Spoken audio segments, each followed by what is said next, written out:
Ini penting sekali. Dan ini sekaligus mendobrak ya pemahaman umat Islam bahwasanya lebih baik ya dalam keadaan miskin dan susah daripada keadaan kaya. Ini pemahaman yang salah. Dan Anda semua mampu untuk keluar daripada belenggu itu sebenarnya. Kaum muslimin, nanti akan kita lihat bagaimana keadaan para sahabat yang luar biasa. Kehidupan mereka dipenuhi dengan ya kegemerlapan kekayaan dunia yang terjelas sumber dari yang halal, dan juga bagaimana mereka melakukan atau mengeluarkan harta tersebut untuk ya agama ini dan untuk meraih surga dengan harta tadi. Dalil yang kedua, ikhwah akhwat sekalian, tentang masalah pentingnya orang menjadi orang yang kaya. Sebenarnya punya pendapatan. Kaya ini relatif ya, bukan berarti orang sudah punya triliunan rupiah. Kaya itu ulama berikan definisi adalah orang yang sehat badannya, kemudian punya pendapatan yang mencukupi untuk kebutuhan dia, dan juga bisa mengeluarkan untuk sedekah. Itu sudah kaya namanya, karena dia sudah punya pendapatan untuk keluarkan, jadi dia sudah tidak butuh bantuan orang. Itu namanya kaya. Jadi ini relatif, jangan difahamin berarti Ustadz tuntun supaya kita jadi seorang miliarder, bukan itu maksudnya. Tapi Anda sudah punya pendapatan yang mencukupi hidup Anda dan bisa leluasa membantu orang lain walaupun sebatas kemampuan kita. Itu sudah kaya namanya. Sebuah hadis Bukhari bahwasanya telah datang sahabat-sahabat yang miskin kepada Nabi SAW.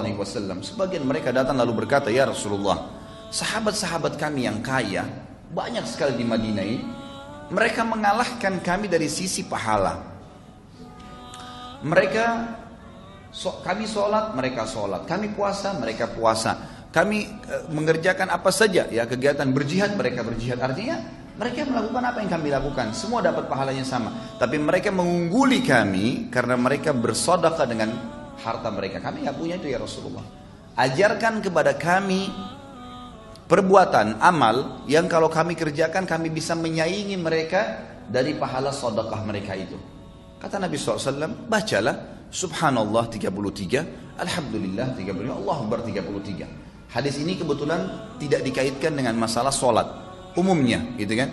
Sebagaimana ada hadis yang serupa, pernah Fatimah meminta kepada Nabi SAW radhiyallahu anha untuk diberikan seorang pembantu untuk membantu beliau. Lalu kata Nabi SAW, wahai Fatimah, maukah saya ajarkan kepada kamu perbuatan yang mengalahkan pembantu itu? Mengalahkan, menghilangkan rasa capekmu. Bacalah Subhanallah 33, Alhamdulillah, Allah Akbar 33. Hadis yang serupa tadi terjadi pada awal saya bahaskan. Maka sahabat-sahabat miskin ini pulang lalu mengamalkan. Tidak lama kemudian dalam hadis Bukhari dikatakan mereka datang kembali lalu berkata, ya Rasulullah, sahabat-sahabat kami yang kaya mendengarkan sabda Anda dan mengamalkan juga. Artinya apa? Mereka ngalahin kali. Mereka mengalahkan lagi kami dari sisi pahala. Karena zikir itu pun diamalin sama mereka. Apa jawaban Nabi SAW? Diberikan kiat yang lain, ya, diberikan ke jalan keluar yang lain seperti tadi diajarkan zikir itu. Jawaban Nabi SAW sederhana, memotivasi sahabat yang miskin, dzalika fadlullahi yu'tihi man yasha. Itu karunia Allah yang Allah kasih kepada siapa yang Dia mau. Maksudnya teman-teman sekalian, mintalah kalian kepada Allah agar bisa bersama-sama dengan orang-orang yang kaya itu. Coba cari karunia-Nya Allah Subhanahu wa taala, jangan vakum, bergerak. Dalam pepatah bahasa Arab dikatakan fa inna haraka barakah, fa inna fi harakatin barakah. Setiap gerak upaya Allah akan nilai dan Allah akan memberikan berkah. Yang salah kalau seorang muslim vakum, bahkan kadang-kadang subhanallah kerja di sebuah tempat yang haram, lalu mengatakan saya mau makan apa ya kalau saya keluar dari sini? Subhanal Khaliq. Lalu Anda waktu di rahim ibu Anda selama 9 bulan pernah berpikir nggak makan dari mana? Ibu kita setengah mati ngunyah makanan, lalu kita mengambil saripatinya. Dia setengah mati minum yang bergizi, yang bernutrisi tinggi dan seterusnya. Kita cuma ambil saripatinya. 9 bulan kita nggak pernah pikir makan dari mana. Waktu kita masa anak-anak, belasan tahun, bahkan mungkin Anda sampai SMP, SMA, itu Anda tidak pernah berpikir dari mana orang tua kita dapat uang. Kita cuma tahu butuh bayar ini, butuh beli ini, dan seterusnya. Cuma mengeluh saja dan dibelikan. Dari mana Anda pernah berpikirkah dari mana uangnya? Kita makan terus bertahun-tahun. Kenapa setelah 2 tahun, 3 tahun kerja di sebuah instansi yang haram secara agama, konsekuensi tanggung jawabnya besar hari kiamat, lalu Anda mengatakan kalau saya keluar saya mau kerja di mana? Subhanallah. Dulu masih bayi, belum punya titel sarjana, tidak pernah takut. Sekarang sudah sarjana ketakutan. Mana iman dan amal saleh kita?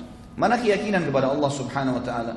Maka ini harus difahami ikhwan dan akhwat sekalian, bahwasanya Allah Azza wa Jalla akan menentukan dan memastikan janjinya sebagaimana Allah berfirman, a'udzubillahi minasyaitonirrajim, innallaha la yughayyiru ma biqaumin hatta yughayyiru ma bi anfusihim. Allah enggak akan ubah keadaan satu kaum sampai mereka sendiri mengubah diri mereka. Harus berupaya, berusaha, baru Allah keluarkan, gitu kan? Orang sakit, kata ulama, lebih cepat sembuh dengan dia ikhtiar. Coba tanya, konsultasi sama dokter, minum obat, ikhtiar bertanya, daripada orang yang vakum duduk tidur nanti sembuh sendiri, gitu kan? Pasti berbeda. Maka harus seseorang itu bergerak di dalam agama Islam. Ini jelas sekali. Ini jelas sekali. Baik, contoh yang ketiga, secara rasional saja saya kasih. Masjid ini sekarang, saya ceramah, antum dengar. Kita semua insya Allah dapat pahala kalau ikhlas kepada Allah Subhanahu Wa Taala. Dan semoga Allah tanamkan dalam hati kita keikhlasan itu. Hadir di masjid, sholat tahiyat masjid, kita nunggu antara sholat dengan sholat, ini juga termasuk insya Allah sampai duhur nanti, kemudian hadir di majelis ilmu, banyak sekali fadilah yang kita dapatkan nih.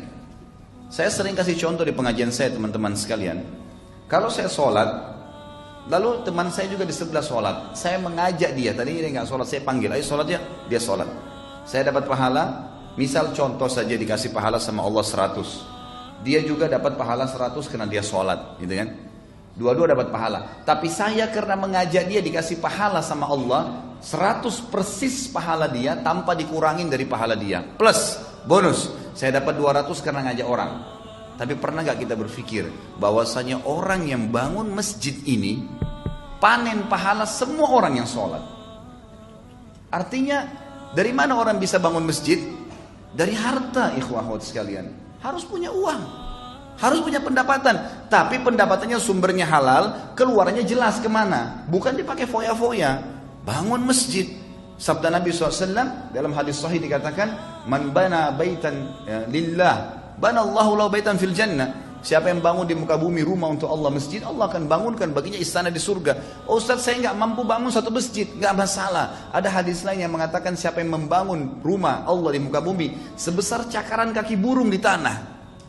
Semampu kita cuma ikutkan 10.000 rupiah, 100.000 rupiah, digabung dengan pembelian semen dan batu bata dan seterusnya, maka Allah akan bangunkan baginya istana di surga.